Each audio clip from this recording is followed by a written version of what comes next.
So in this video naman, ipapakita ko sa inyo kung paano naman mag hardware maintenance. So the first step is to make sure lang na naka-off yung computer mo. Kasi papakailaman natin yung loob ng ating system unit. First is to unscrew the tempered glass.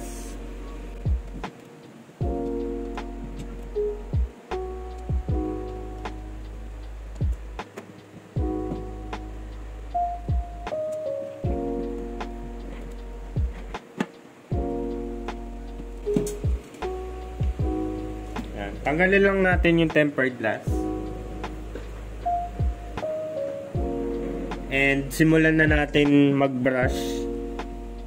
Yung tulong nitong brush is i-remove natin yung dust from the power supply and the fans para ma-make sure lang na running well yung ating computer. And also na para ma-prevent yung other issues like heating up and na nagko-compile yung dust sa ating computer.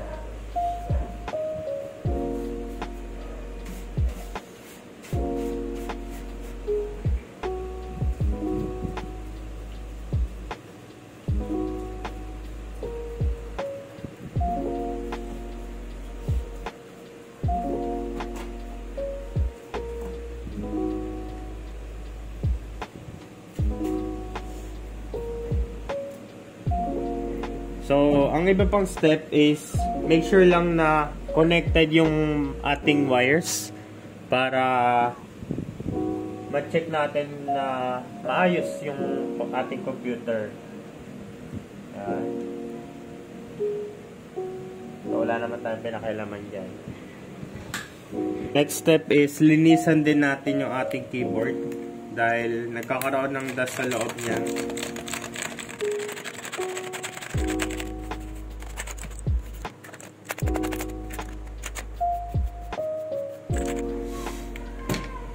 Gamitan na rin natin ng wipes para malinis natin ng maayos yung ating mouse and keyboard.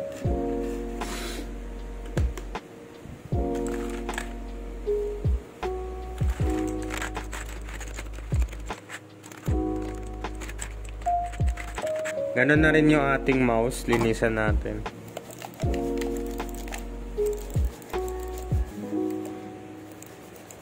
Pati yung ilalim.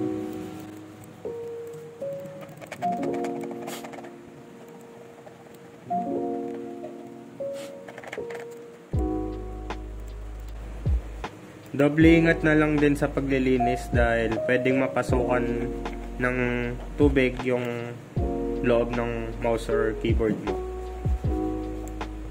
So ayan, kita-kita nyo naman na napakadumi na ng mouse.